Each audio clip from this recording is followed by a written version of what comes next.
semuanya, di video kali ini saya akan membahas manfaat teknologi informasi dalam menunjang aktivitas perusahaan. Sebelumnya, perkenalkan, nama saya Nesya Nurida Putri, NPM 2034025162665 dari Prodi Manajemen. Nah, video kali ini dibuat guna memenuhi nilai mata kuliah pengantar teknologi informasi ruang 3. Nah, sebelum masuk ke materinya, saya akan membahas apa sih teknologi informasi itu.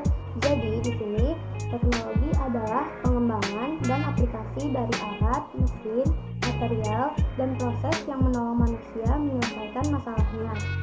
Sedangkan informasi adalah hasil pemrosesan, manipulasi, dan pengorganisasian atau penataan dari sekelompok data yang mempunyai nilai pengetahuan bagi penggunanya. Nah, di sini ada pengertian teknologi informasi menurut para ahli. Yang pertama ada menurut Hak dan Ken tahun 1996.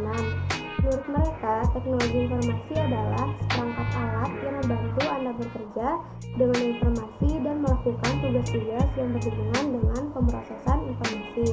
Nah, yang kedua ada pendapat menurut Martin tahun 1999. Menurut Martin, teknologi informasi tidak hanya terbatas pada teknologi komputer yang digunakan untuk memproses dan menyimpan informasi, melainkan juga mencakup teknologi komunikasi untuk mengirimkan informasi. Yang ketiga, ada menurut Williams dan Sawyer tahun 2003. Menurut mereka, teknologi informasi adalah teknologi yang menggabungkan komputasi atau komputer dengan jalur komunikasi berkecepatan tinggi yang membawa data, suara, dan video. Nah, dari definisi tersebut dapat disimpulkan bahwa teknologi informasi baik secara implisit maupun eksplisit tidak hanya sekedar berupa teknologi komputer, tetapi juga mencakup teknologi telekomunikasi. Nah, selanjutnya ada pengelompokan teknologi informasi. Nah, yang pertama ini ada teknologi masukan. Teknologi masukan ini teknologi yang berhubungan dengan peralatan untuk memasukkan data ke dalam sistem komputer. Contohnya yang sering kita jumpai adalah keyboard dan mouse. Nah, yang kedua ini ada mesin pemroses. Nah, mesin pemroses ini lebih dikenal dengan CPU atau Central Processing Unit. Sesuai dengan namanya, CPU merupakan bagian dalam sistem komputer yang menjadi pusat mengolah data dengan cara menjalankan program yang mengatur pengolahan tersebut. Contoh prosesor untuk PC yang terkenal saat ini antara lain adalah Celeron, Core i7, Xeon, Pentium, dan Core Duo. Contoh perusahaan yang menghasilkan prosesor adalah AMD dan Intel. Ini contohnya. Nah, selanjutnya ada teknologi penyimpan.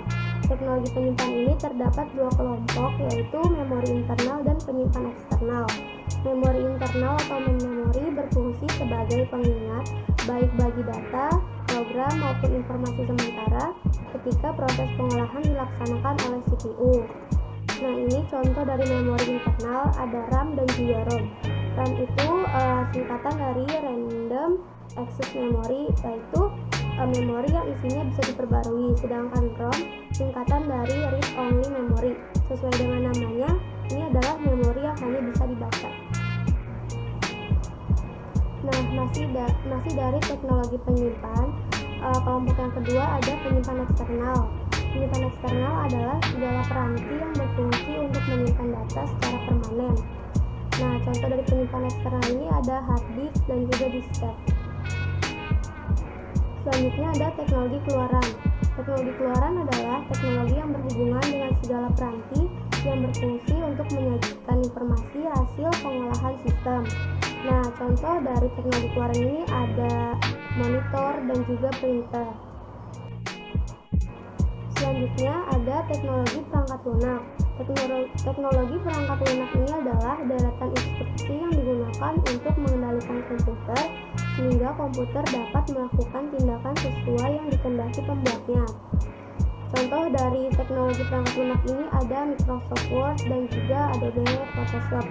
Nah, Microsoft Word ini sendiri adalah sebagai pengolah kata yang berguna untuk membuat dokumen, sedangkan Adobe Photoshop berguna untuk mengolah gambar.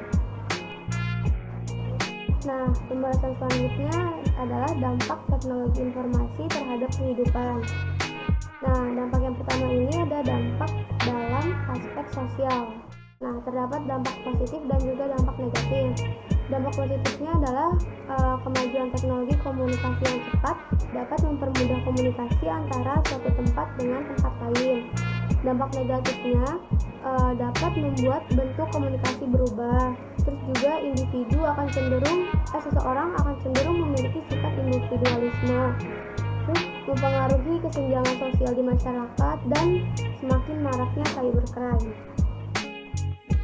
Selanjutnya ada dampak dalam aspek pendidikan.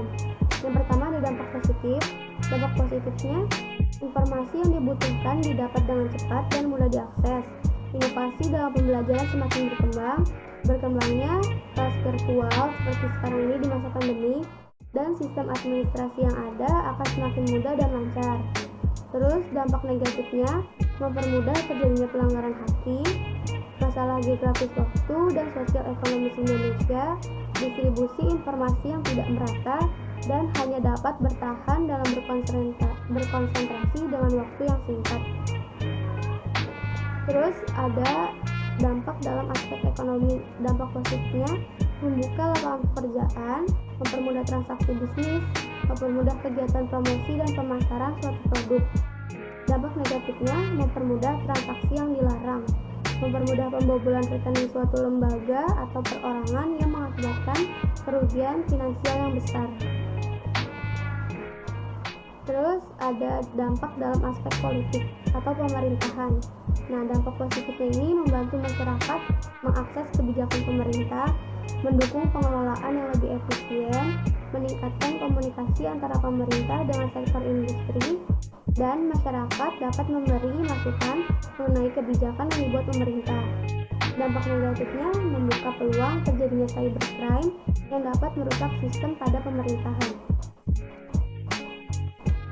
Selanjutnya akan membahas bagaimana sih teknologi informasi dalam perusahaan.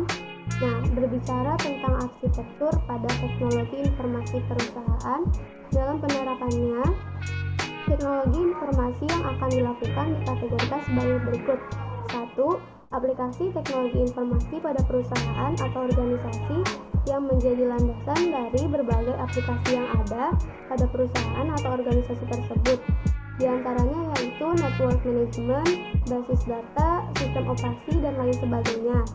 Kedua, aplikasi yang bersifat dasar merupakan aplikasi teknologi informasi yang akan dipakai dalam segala urusan dasar dari sumber daya perusahaan atau organisasi, misalnya sistem atau aplikasi akuntansi dan keuangan, sistem penggajian, serta yang lain sebagainya yang berkaitan pada sumber daya perusahaan. 3. Suatu aplikasi teknologi informasi yang cocok dengan kebutuhan yang spesifik pada perusahaan atau organisasi, khususnya yang berhubungan pada proses penciptaan produk atau jasa yang akan ditawarkan, antara lain seperti aplikasi properti, aplikasi akuntansi, aplikasi forwarding, aplikasi pergudangan, dan lain sebagainya. Keempat, lembaga IT terkadang sering dipandang sebelah mata karena dianggap salah satu departemen yang hanya bisa menghabiskan uang tanpa bisa menghasilkan uang. Hal seperti itulah yang seringkali menjadi problematika tersendiri bagi lembaga IT pada perusahaan atau organisasi. Kebutuhan efisiensi waktu serta biaya yang mengakibatkan tiap pelaku usaha merasa memerlukan penerapan teknologi informasi pada lingkungan perusahaannya. Salah satu penyebab kebiasaan kerja yaitu akibat dari penerapan teknologi informasi dan komunikasi. Selanjutnya, ada peranan mendasar teknologi informasi di sebuah perusahaan. 1. Ada fungsi operasional. Fungsi ini akan membuat struktur organisasi menjadi lebih ramping setelah diambil alih fungsinya oleh teknologi informasi. Karena sifat penggunaannya yang menyebar di seluruh fungsi organisasi, Unit terkait dengan manajemen teknologi informasi akan menjalankan fungsinya sebagai supporting agency, di mana teknologi informasi dianggap sebagai firm infrastruktur. Yang kedua ada fungsi monitoring dan kontrol. Fungsi ini mengandung arti bahwa keberadaan teknologi informasi akan menjadi bagian yang tidak terpisahkan dengan aktivitas di level manajerial embedded di dalam setiap fungsi manajer, sehingga struktur organisasi unit terkait dengannya harus dapat memiliki span of control atau peer relationship yang memungkinkan terjadinya interaksi efektif dengan para manajer di perusahaan terkait. Yang ketiga ada fungsi planning dan decision. Fungsi ini mengangkat teknologi informasi ke tataran peran yang lebih strategis lagi karena keberadaannya sebagai penyedia dari rencana bisnis perusahaan dan merupakan sebuah tambahan informasi bagi para pimpinan perusahaan yang dihadapkan pada realitas untuk mengambil sejumlah keputusan penting sehari-harinya. Yang keempat ada fungsi communication. Fungsi ini secara prinsip masuk ke dalam firm infrastruktur. Dalam era organisasi modern di mana teknologi informasi ditempatkan posisinya sebagai sarana atau media individu perusahaan dalam berkomunikasi, berkolaborasi, berkooperasi, dan berinteraksi. Berikutnya akan membahas manfaat teknologi informasi dalam menunjang aktivitas perusahaan. Yang pertama, mempermudah perusahaan dalam menjalankan aktivitas.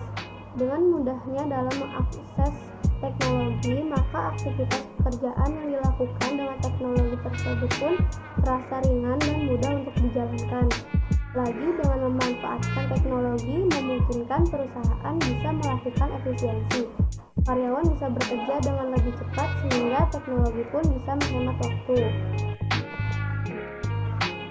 Yang kedua ada berperan penting dalam minimize risk. Tentunya setiap bisnis mempunyai resiko, terutama pada faktor keuangan.